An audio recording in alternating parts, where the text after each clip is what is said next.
नमस्कार, एक बार फिर से आपका स्वागत है सी न्यूज भारत में। खबर बालाघाट से, जहां पर प्रदेश के मुख्यमंत्री मोहन यादव ने नक्सलियों को चेताते हुए कहा कि सरेंडर करें अन्यथा मार दिए जाओगे। बेगुनाहों का खून खराबा बर्दाश्त नहीं किया जाएगा।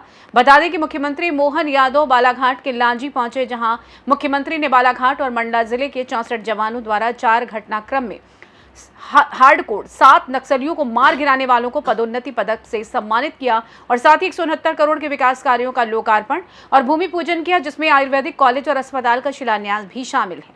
इस दौरान मीडिया से चर्चा करते हुए मुख्यमंत्री ने जवानों का हौसला बढ़ाया और कहा कि ये कार्यक्रम इसलिए भी किया गया है कि नक्सलियों को संदेश दे सकें कि वो सरेंडर करें, अन्यथा प्रदेश की धरती पर आतंक फैलाने वाले को जीवित नहीं रहने दिया जाएगा। प्रदेश की धरती से 2026 तक नक्सलियों को सफाया का लक्ष्य है, उसे पूरा किया जाएगा। मुख्यमंत्री ने कहा कि प्रदेश का चौमुखी विकास किया जा रहा है। बालाघाट में 169 करोड़ के विकास कार्यों का लोकार्पण और शिलान्यास किया है। एक क्रम जारी रहेगा। इस दौरान प्रभारी मंत्री राव उदय प्रताप सिंह, सांसद भारती पारधी, पूर्व मंत्री रामकिशोर कांवरे, विधायक राजकुमार कर्राहे, मधु भगत सहित स्थानीय जनप्रतिनिधि आज बालाघाट के अंदर मध्य प्रदेश सरकार की ओर से हमारे 64 वीर जवानों को आउट ऑफ टर्न प्रमोशन का कार्यक्रम संपन्न हुआ। खास करके यशस्वी प्रधानमंत्री के नेतृत्व में माननीय गृह मंत्री जी ने जो संकल्प लिया है कि 2026 तक हम अपनी देश से नक्सल मूवमेंट को समाप्त करेंगे, उसी सिलसिले में हमारी सरकार ने भी लगातार कठोर कार्रवाई करते हुए सभी प्रकार के संसाधन का उपयोग करते हुए हमारे मंडला, बालाघाट इत्यादि जिलों से नक्सलवादी मूवमेंट के खिलाफ कठोर कार्रवाई की जा रही है। उसी कठोर कार्रवाई के अंतर्गत किए गए जाने के गतिविधियों कारण से कई सारी मुठभेड़ में हमने नक्सलाइटों को मारा भी और उनके खिलाफ कार्रवाई भी की। ऐसे उस पूरे अभियान में जुड़े हुए सारे अधिकारियों के लिए, कर्मचारियों के लिए हमारी सरकार का सकारात्मक दृष्टिकोण है।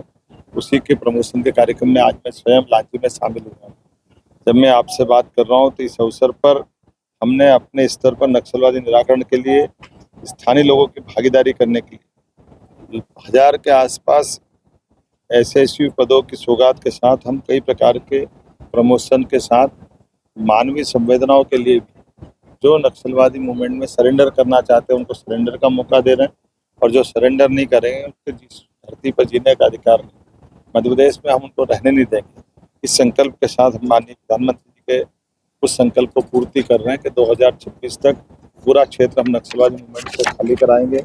इस अवसर पर जब मैं आया हूं तो लगभग यहाँ 170 करोड़ के विभिन्न प्रकार के 90 विकास कार्यों का भूमि पूजन लोकार्पण भी यहाँ किया है, जिसके बलबूते पर लगभग 70 करोड़ की लागत से आयुर्वेदिक महाविद्यालय का भूमि पूजन, अलग अलग प्रकार की विकास की 286 किलोमीटर सड़कों में, जिसमें 32 पुल का निर्माण भी होने वाला है। और उल्लेखनीय है कि पीएम जनमन के माध्यम से पहली सड़क अगर देश में बनी तो बालाघाट जिले के अंदर बनी।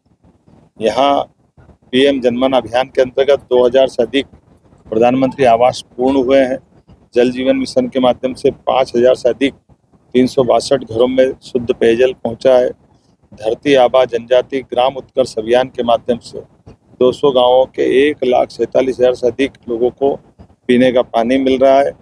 इस वर्ष बोर्ड परीक्षा में जिले का प्रदर्शन प्रदेश के औसत से भी बेहतर रहा है। मैं शिक्षा विभाग को, मेरे साथ में यहाँ के स्कूल शिक्षा मंत्री भी हैं माननीय राव उदय प्रताप सिंह जी, और सभी माननीय सांसद हमारी भारती पारधी जी को, इस अवसर पर रामकिशोर कांवरे जी को, हमारे दोनों विधायक लांजी और कटंगी गौरव पारधी और राजकुमार कराहे, दोनों माननीय सांसद विधायकों को, साथ में इस अवसर पर एक और विधायक मधु भगत भी, मैं सभी को बधाई देना चाहूँगा। पुलिस के अधिकारी जो भोपाल से चल करके इस पूरे कार्यक्रम को संपन्न करने आए, हमारे मकवाना जी जो डीजीपी हैं, और सारे वरिष्ठ अधिकारियों के साथ हमने पूरा कार्यक्रम संपन्न किया। कोशिश कर रहे हैं कि पेशा नियम को लगाते हुए हमारे सभी आदिवासी जनजाति भाई बहनों के जीवन में बेहतर से बेहतर जल, जंगल, जमीन के अधिकार उनको दिला करके विकास के सभी प्रकार के पैमाने पर बालाघाट को आगे बढ़ाएं।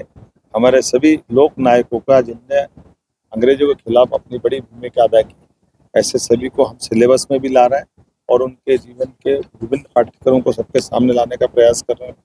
उम्मीद कर रहे हैं कि जैसे हमने धान के ऊपर भी 4000 में प्रति हेक्टर जो हमारा अपने किसानों के प्रति प्रतिबद्धता दिखाते हुए जो धनराशि दी है, 2600 रुपये क्विंटल गेहूं खरीद रहा है। साथ ही साथ किसानों के लिए सोलर पंप के प्रबंधन भी कर रहे हैं। भविष्य में किसानों को अपनी बिजली को उत्पन्न करते हुए उनकी अपनी बिजली का बिल से भी छुट्टी हो, बल्कि वो ज़्यादा बिजली अगर उत्पन्न करेंगे तो सरकार उनसे खरीदेगी। एक एक करके वो सारी योजना लगा रहा है, जिनके माध्यम से हमारे किसानों की ज़िंदगी बढ़िया हो। उद्योग निवेश की दृष्टि से भी बालाघाट बहुत संपन्न जिला है, इसलिए माइनिंग आधारित उद्योग भी या फसल आधारित उद्योग और हमारी वन्य संपदा आधारित उद्योग सभी प्रकार के एमएसएमई, लघु कुटीर उद्योग और मध्यम श्रेणी के उद्योग सभी के लिए हमारी प्रयास है। और मैं उम्मीद करता हूं कि जैसे पिछले समय में निवेश में कई सारी इंडस्ट्रियां आई, रोजगार को लेकर के किसान, महिला, गरीब, युवा सभी की बेहतरी के लिए हमारी सरकार काम कर रही है। खास करके बालाघाट, मंडला, डिंडोरी ये हमारी प्राकृतिक संपदा के भी क्षेत्र है। ऐसे में इनके लिए और प्रयास कर रहे हैं।